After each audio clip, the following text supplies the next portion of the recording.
Chapter 4, The Unconditional Love of God. It was an October day in 1984, and Dr. Ron Smotherman had just finished his last lecture of the week in Bristol, England. He found it so satisfying to use his medical training in psychiatry and neurology to heal families. After he had written a trilogy of books, his week-long seminars had been in demand around the world. Now he was headed back to San Francisco, where he lived and worked in private practice. Ron believed in Jesus, and he taught families in crisis how to access the love of God, but at times he struggled with not feeling or experiencing this magnificent love himself. But that would soon change. After a grueling 11-hour flight from Heathrow to San Francisco, Ron was picked up by his assistant, Pamela. She drove him to his home, where his friend, Amin, had been house-sitting for the week.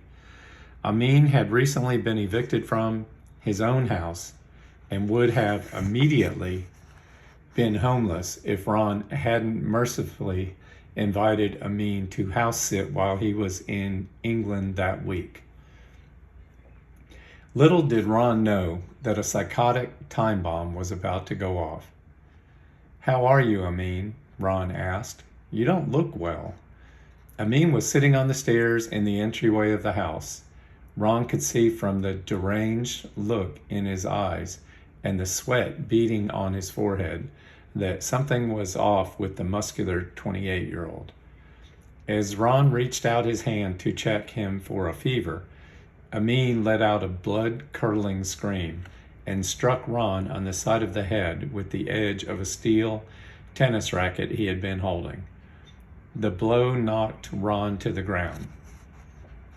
Ron got up yelling, "Amin, what are you doing?" He was knocked to the ground again. Amin had suffered a psychotic break. Ron didn't realize Amin had a 10-inch knife in his other hand, and he was stabbing Ron each time he knocked him down. Pamela ran for help. When Ron got up again, he saw blood on the walls and the knife in Amin's hand, and finally realized it was his own blood. Amin screamed, "I'm going to kill you."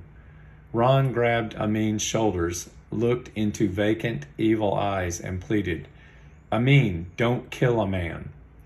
Amin stabbed Ron 13 times in the chest, neck, and back. Ron watched as Amin drew his arm, aiming the 14th blow for the heart to finish him off. And time stopped. I noticed over Amin's left shoulder a hallway appeared. It is made of something that appears to be solid light. Strangely, I am calm and not attached to the outcome of this insane event. That looks like infinity, I thought, as I neared death.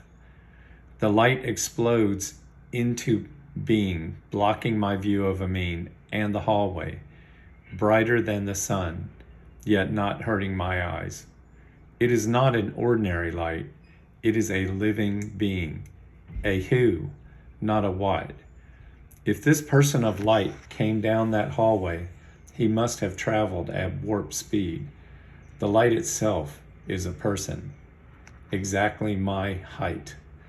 Instantly, the qualities of this person are written across my awareness, not in 1, 2, 3 fashion, but imprinted instantly into myself, my heart, my consciousness. I am stamped with the knowledge of the nature of God. I do not have to wonder about the identity of this light. There is no room for doubt. This is God. How will I even describe this to you? I never really understood that glory of God thing before I witnessed it. God is truly glorious, magnificent, awesome, without equal. His glory is a light, but made of infinite love. God's light appears like a sudden, silent, atomic bomb blast of white light, full of his power. Imagine being 5 feet away from the source of a nuclear explosion. But his light is more than light. It is overwhelming, a literal tsunami of infinite, unconditional love. All it touches transforms into perfect peace, and it blows away into irrelevancy any consideration about what is happening, replacing it with ineffable ecstasy, irresistible joy, love beyond comprehension, all in a singular package. A nuclear bomb blows life away. God's love blows death away. Looking back, I don't think time stopped, Ron explained to me as he described this event. I think time accelerated to the speed of light with the presence of God. Ron had no concerns at all about the attack as God's love exploded within him. With Amin still poised to strike a 14th blow, Ron had a direct encounter with God's nature. All his qualities are contained in his love, for love is his overarching nature, Ron recalled. Along with the bomb blast of love, Ron described 9 qualities of God that are immediately imprinted on his soul.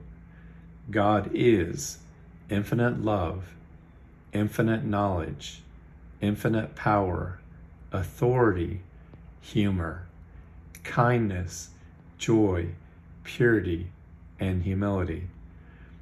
Wrap these qualities in his light, and you have the glory of God. God is holy, Ron said. And his love is not an enhanced version of human love. It is a love beyond our experience, simply overpowering.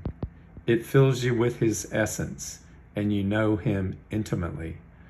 When your time comes, and it will, it is you and God and no one else, swimming in an ocean of love. It is hard to describe what happens. You become his love, and you are together in his light. Confronting God's love person to person inspires an intense desire to make his love known to every life form in the universe. Perhaps that's why Ron responded as he did when God asked him, "Will you come now or later?"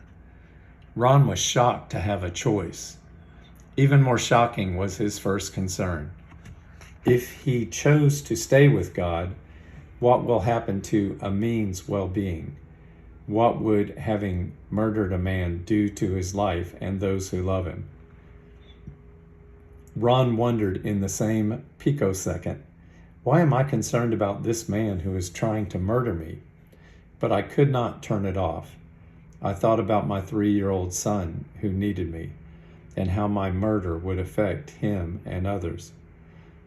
Ron gave God his answer, thought to thought, in a single word, later.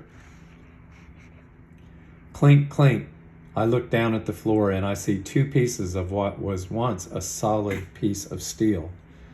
The knife blade had been cleanly sliced into 2 pieces.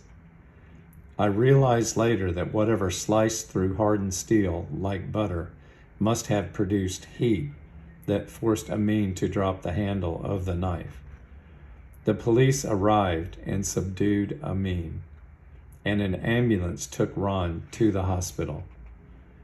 Ron recalled, "The doctors could not understand how the knife had made a trek through my left supraclavicular fossa, brachial plexus of nerves, by my throat, past my cervical vertebrae, missing the nerves without hitting the carotid artery, jugular vein, or vital nerve, and exiting the back of my neck."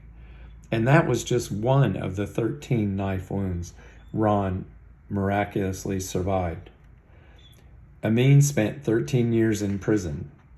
A decade later, a news show picked up the story and recreated it, but nothing could recreate the explosion of God's infinite love that Ron experienced that day. God is love.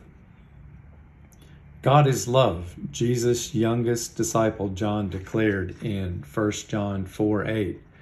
Jesus said that God's love is a love that changes us. But I say, love your enemies, pray for those who persecute you. In that way, you will be acting as true children of your Father in heaven. This is in Matthew 5:44 through 45.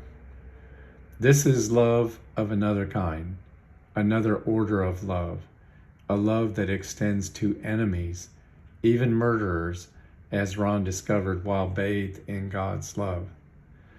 But it's hard for us to grasp what the words God is love truly mean, and how that truth can shape who we become. I believe NDEs are God's gift to fill in with color the black and white words written in Scripture. Scripture reveals God's character and helps us understand God's love. NDEs can help us imagine what all of that means as we try to relate to God today. The Apostle Paul, who wrote many of the New Testament books, may have had an NDE. When Paul went to the Roman colony of Lystra, the crowd turned on him. They stoned Paul and dragged him out of town, thinking he was dead. But as the believers gathered around him, he got up, as it shows in Acts 14:19 through 20. Paul later wrote, I was caught up to the third heaven 14 years ago. Whether I was in my body or out of my body, I don't know. Only God knows. But I do know that I was caught up to paradise and heard things so astounding that they cannot be expressed in words, things no human is allowed to tell. This is from 2 Corinthians 12:2 through 4. Paul says what NDEers commonly report, that they are not allowed to either retain or retell all the knowledge they received. Paul also described the inexpressibly great love of God he wanted everyone to experience. I pray that God's glorious, unlimited resources, I pray that from God's glorious, unlimited resources, He will empower you with inner strength through His Spirit. Then Christ will make His home in your hearts as you trust in Him. Your roots will grow down into God's love and keep you strong. And may you have the power to understand, as all God's people should, how wide, how long, how high, and how deep His love is. May you experience the love of Christ, though it is too great to fully understand. It says this in Ephesians 3:16 through 19. The deeper our understanding of God's unfathomable love, the greater our trust. The greater our trust, the more we will experience the powerful reality of this transforming love and life today. And it starts with understanding the greatest love story ever told. The greatest love story ever told.